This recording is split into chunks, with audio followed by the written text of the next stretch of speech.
Good afternoon. Good afternoon.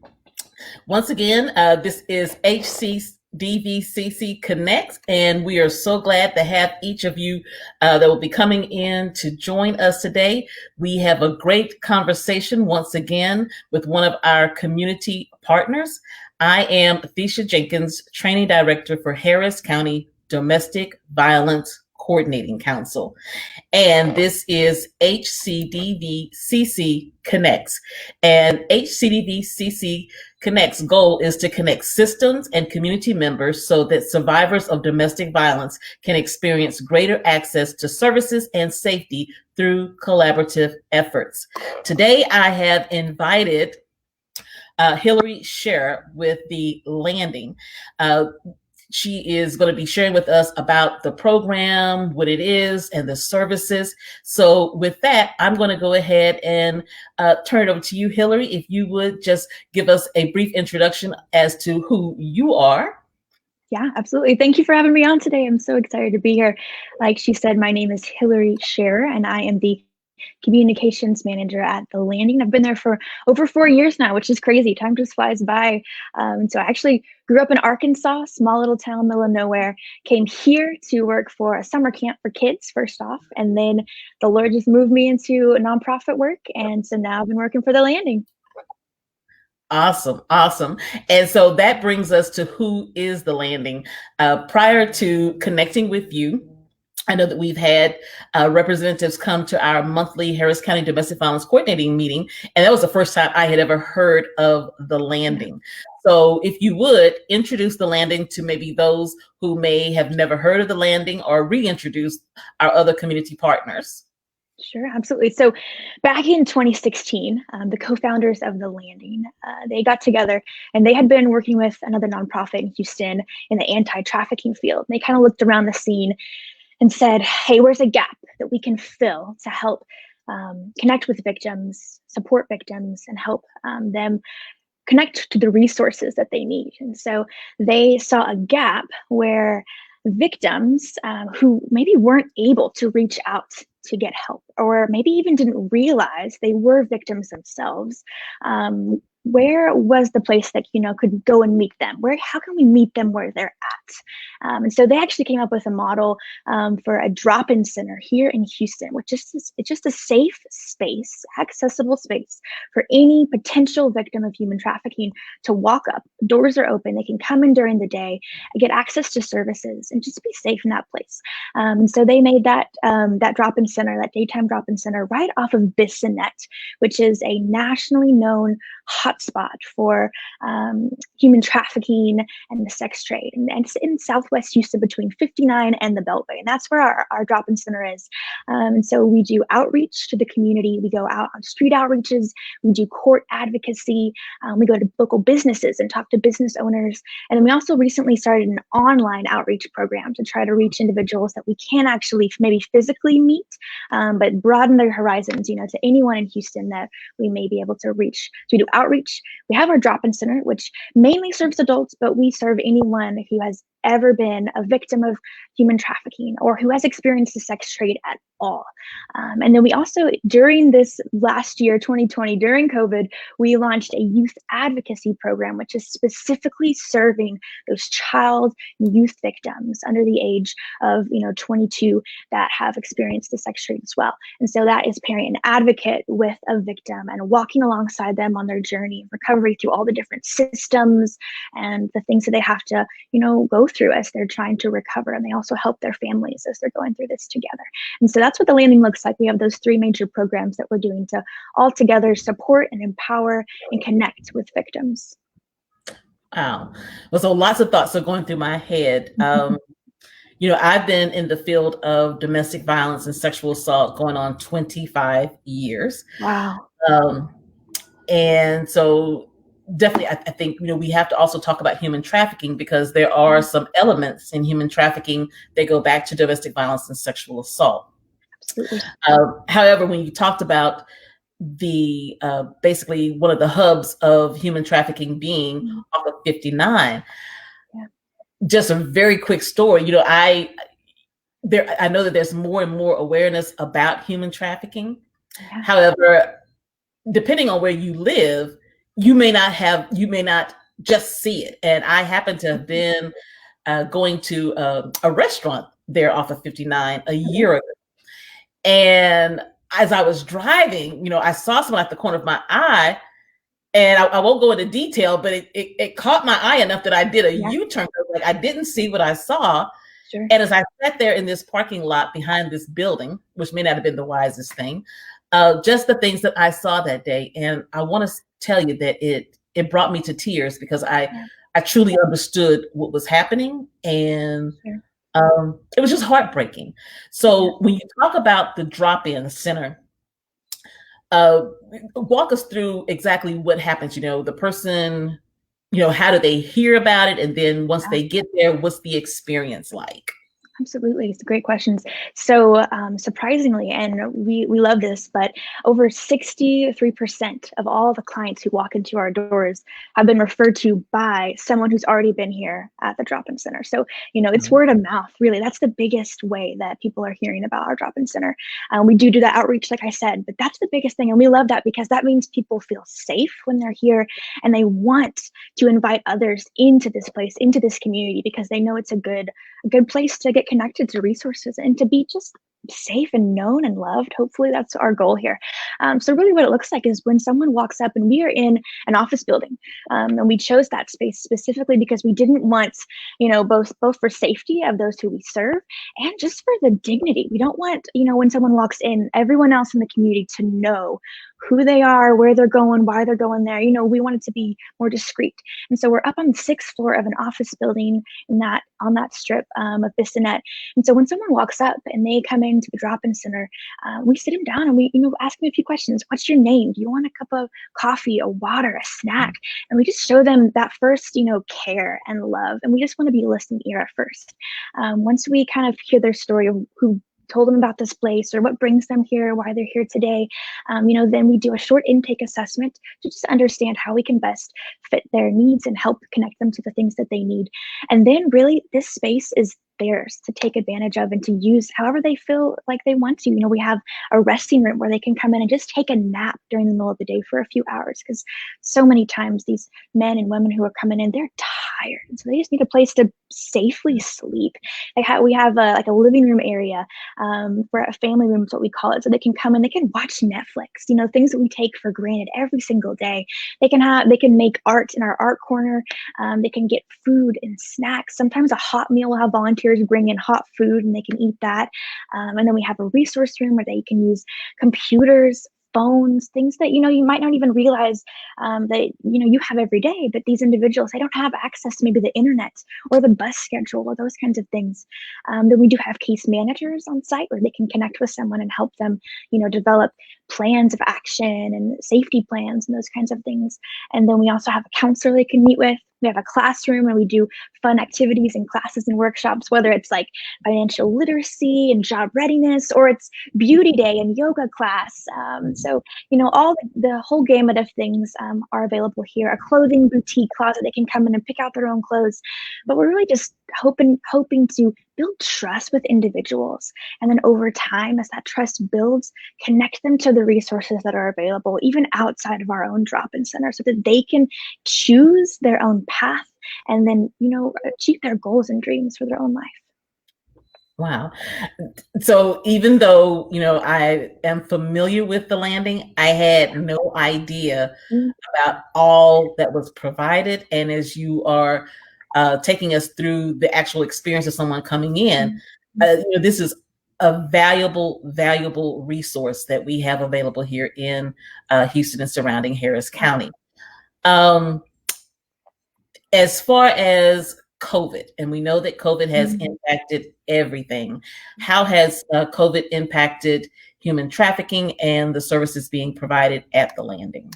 Absolutely. So the first thing we really realized, last year when COVID just started, is the individuals that we serve, they weren't getting the information that we get, on our phones, the news feeds, the TV, all that kind of stuff. They just didn't even realize what was going on.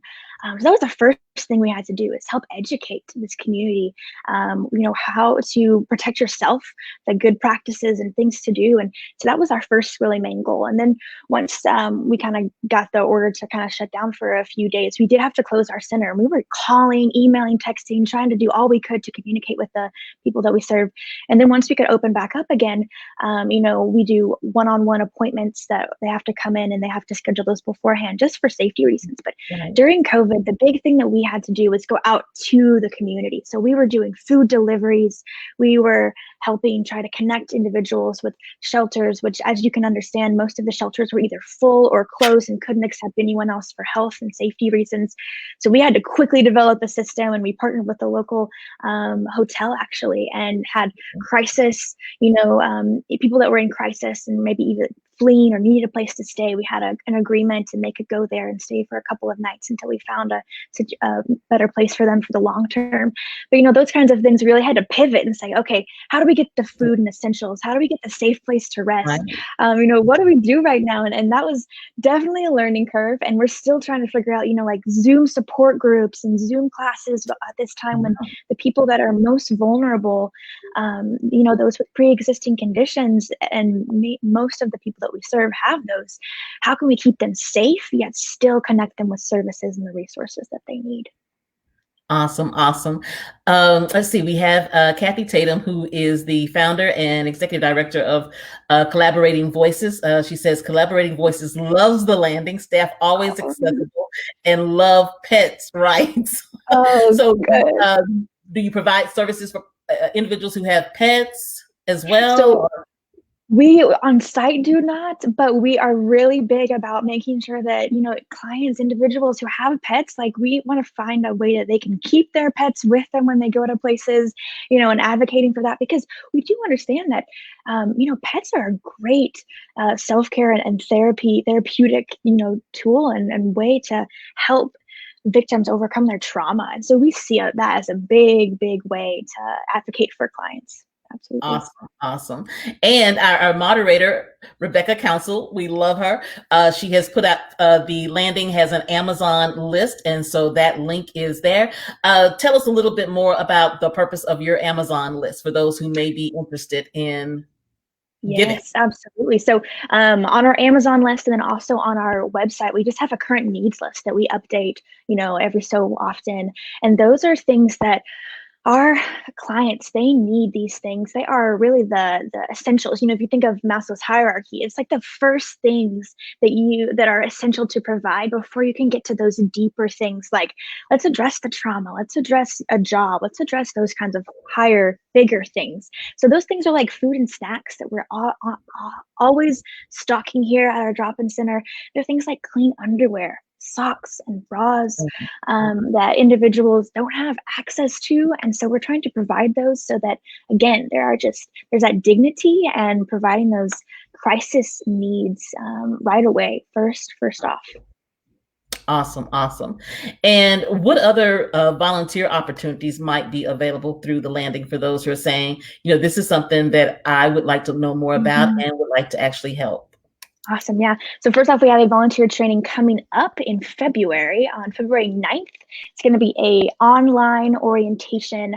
It's from 7 to 8 p.m. And you can actually register for that right now on our website. But that's a way that you can kind of jump in, and then ways to serve. We are needing people who will sit at our front desk and help answer the phones, answer the door, and be a welcoming face to all the clients that walk into our doors. If you're a person of faith and prayer, we want people to help us by praying for individuals, praying for the landing. So you can join us by either jumping on Mondays. We have a prayer call every single week going on. We do 12 to 1. So obviously it's going to be conflicting with your show. So, but we do have that, and we have our monthly prayer requests that are put on our website every month. So you can go on there and grab those and be praying for victims throughout the month. And then we also have a way you can get mobile text sent directly to your phone in real time. So if you want to do that, again, you can go to our website and figure out how, but just a quick text in a number and you'll get those texts real time. So when someone's like fleeing from their pimp, needing a place to stay, all that kind of stuff, we'll text it out in real time and you can be praying right away.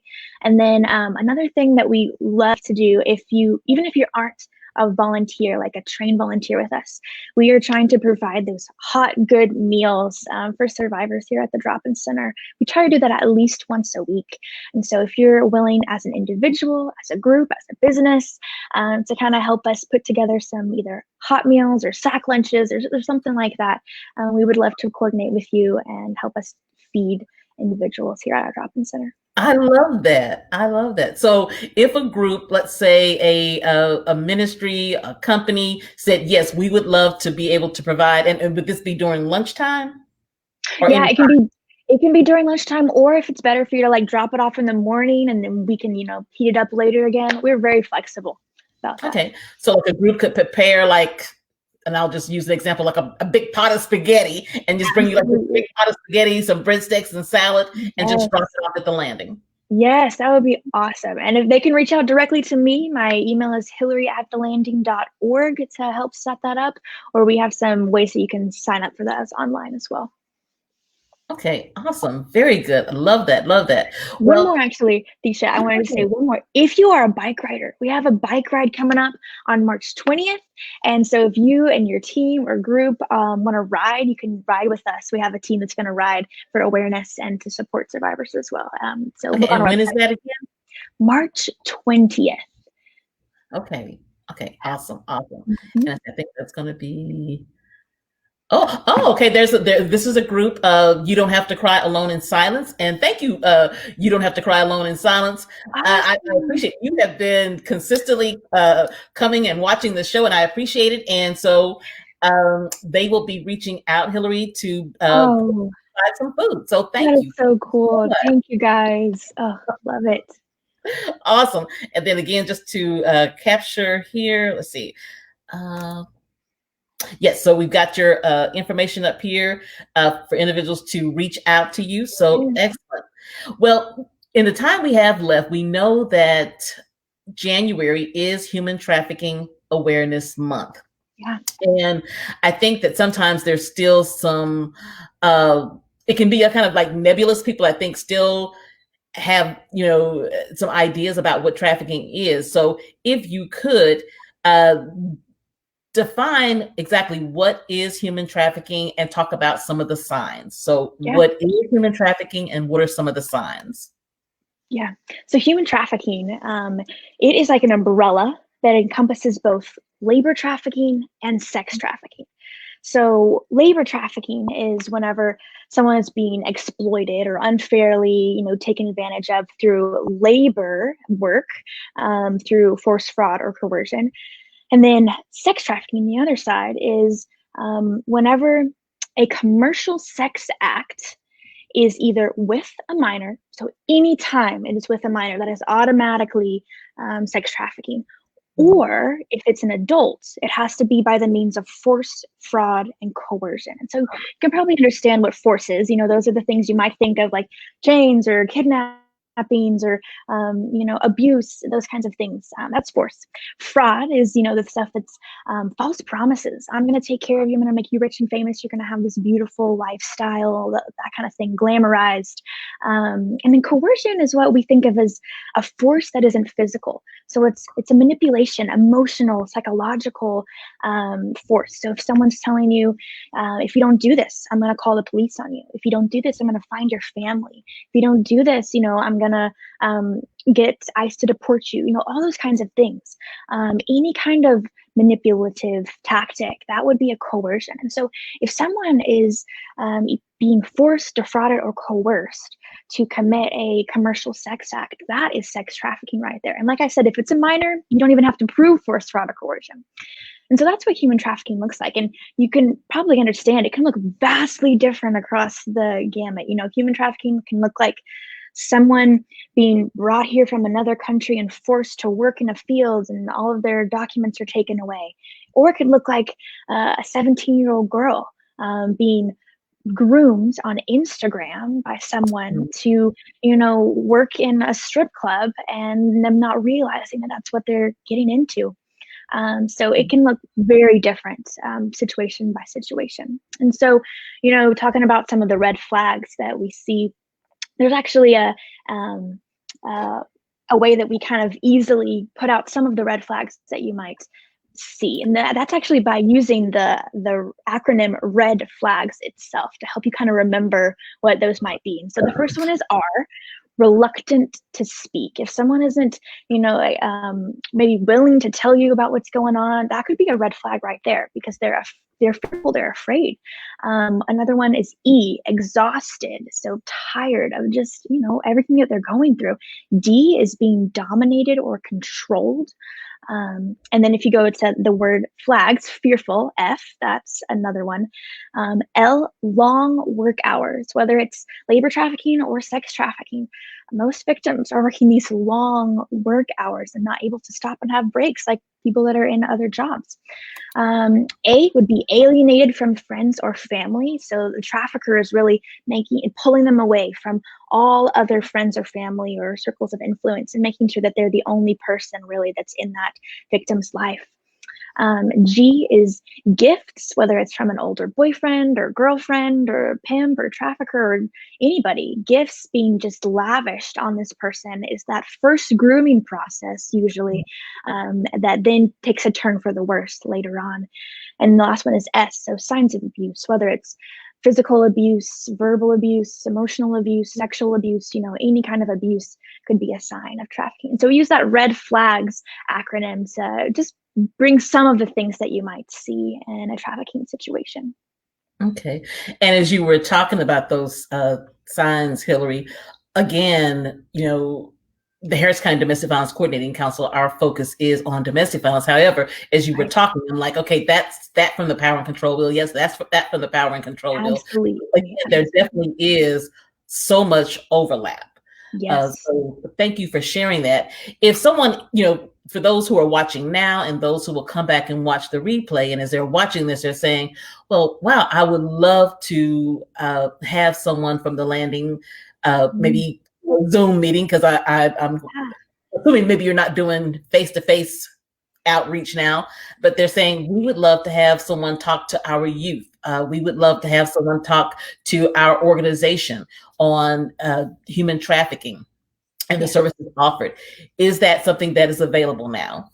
Absolutely. We will talk to anyone and everyone. And there's actually a page on our website where you can go on there and you can fill out a short form, and that's requesting a presentation that will go straight to me, and we'll get that on our calendars. Whether it is in person, we will consider those events at this time. And then we will definitely do Zoom events, whether it's for children, adults, anybody. I even went to a nursing home once and gave an awesome presentation to people at a nursing home. So anyone and everyone. Awesome. But two more questions, and then definitely, and I always want to thank our audience that comes in and they chime in. So if you have any final questions for Hilary during this particular segment, please feel free to type those in the chat box. And again, we thank you so much, especially for those who are consistently showing up. It is so greatly appreciated, and I do hope you're finding value from these segments. We know that in cases of domestic violence, that the average survivor will leave and return to the abuser 7 to 11 times. And so many times it's based on the fact that they have been isolated, that they are living in fear because of intimidation, that there has been coercion and threats that are going on. With survivors of human trafficking, what does that look like as they break from, and I think the term may be breaking from the life, correct me if I'm wrong. What does that look like? Yeah, absolutely. Great question. So we actually use a very similar statistic when talking about, the relapse of a human trafficking victim back to their, either back to their pimp or just back to the life in general. Absolutely.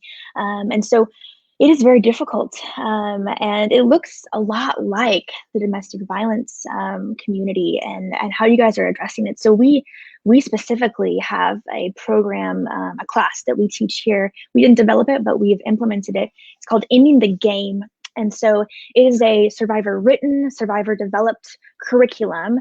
And we teach that here. And it's just teaching, the levels of detachment from traffickers. It's teaching about coercion. It's teaching about resiliency and safety planning and all those different things. And it's bringing survivors together to talk about those shared experiences and to help them support one another in this journey towards independence and freedom and empowerment. And so we have a staff member, of course, teach that class here, and it's like over 12 weeks. But then we also try to have a co-facilitator who's actually a survivor who's been through this curriculum themselves. They get trained on how to facilitate it themselves, and then they get to teach that alongside of our staff member. So it's hopefully, we're trying to make this empowering culture and support group community where they can learn from each other, share experiences, and really try to move towards not relapsing, because it's a real thing. Absolutely. Wow, that is a very ingenious idea. And I'm not sure that anything like that exists in the domestic violence work. I mean, I know that support groups are extremely helpful. However, I don't know if, and there may be, I just don't know of it, a curriculum that focuses on relapse. Sure. Yeah, it's a great curriculum, and we really see a difference whenever someone is able to go through that program. The things that they learn and are educated on, and the empowerment that it provides is amazing. Okay. Well, you know what? You may get a call or email from me because I would like to explore that. Again, there may be something that maybe I haven't heard of, but I think that is awesome. And I love the name of the curriculum, Ending the Game. Love that. Love that. Well, as we are wrapping up, again, I want to thank you so much, Hilary, for taking the time out of your day to be with us today. What are some final words that you would like to express to those who are watching and those who will watch the replay? Sure. Awesome. Yeah. So I think two things come to mind. One is an invitation. We have a 5th birthday party coming up. So our birthday was actually January 11th, National Human Trafficking Awareness Day. But due to COVID, we've had to push that back. And so we are having a birthday party later on in the spring, in April. And so we invite you to come to that if you feel comfortable. It's going to be a rooftop party on our parking garage right beside our drop-in center. And then we're going to take small groups to the drop-in center, actually give small private tours of the drop-in center. We're gonna have tacos and desserts and a photo booth, and just a fun way to celebrate all the things that have happened in the last 5 years at the landing, and to let individuals see what's going on here. So if you want to reserve your spot for that, again, go to our website, and that's an event on our events tab that you can sign up for. And then the second thing I would say is I would just encourage you, people ask me all the time, like, what can I do to fight human trafficking, and how can I get involved? And there are so many ways to get involved. And I encourage you to look into those different opportunities and to get involved. But the first thing I would say is to just, look at your circle of influence, look at your community, and how can you bring awareness to that community? How can you love that community and just be a listening ear, especially if you have children? We see that many of the adult victims that walk into our drop-in center were victimized at an age when they were a minor, they were a child. And so if we can start early, just be a listening ear to our children and our community, an empowering, presence and the support to those kids to help them know that they are valued, they are worthy, they are loved. We really do think that that's going to cut down on many of the trafficking situations later on in life, or the things that lead to that. So just look around you and help love and support those that are in your circle of influence, and keep an eye out for the things that are happening around you. Wow. Let's see. Rebecca says, a few years ago, we did an art show to raise money for them. It was a great event. Oh, that was an amazing event. She's a fan of the landing. She is. We love her. We love her support. And that was an amazing event. It was really fun too. fun. And you don't have to cry alone organization. They're saying that this was really good and that they thought it was really great information. So please share this information, because again, the whole purpose of doing HCDVCC Connects is to connect our community partners, members of the community, and it's so that we can help survivors of domestic violence, human trafficking, sexual violence, that they can have access to services. And, you know, based on what you shared, Hilary, there are some amazing services at the landing. And I am very impressed because you're 5 years old. Yes, yes. And so there has been a lot accomplished in 5 years. So just, you know, thank you to you and to the whole team there at the landing. And I would be remiss if I did not mention, we were talking about before we got started that I was so excited about scheduling these conversations with our community partners that I was like, oh, it's going to be Martin Luther King Day. And actually, CC, that's a holiday for us. So, but I am so glad that I am here with you today. However, I do want to, again, you know, to share that today is the day that we are honoring Dr. Martin Luther King Jr. and the amazing life that he led. And also today is considered Day of Service. And so with that, Hilary Sherrer, I thank you and Landing for a day of service for 5 years of service. Thank you so very much. Thank you. We couldn't have done it without the community support. So thank you. Thank everybody. All right, awesome. Well, next week we will be back on the 25th, and we will be talking about domestic violence and children.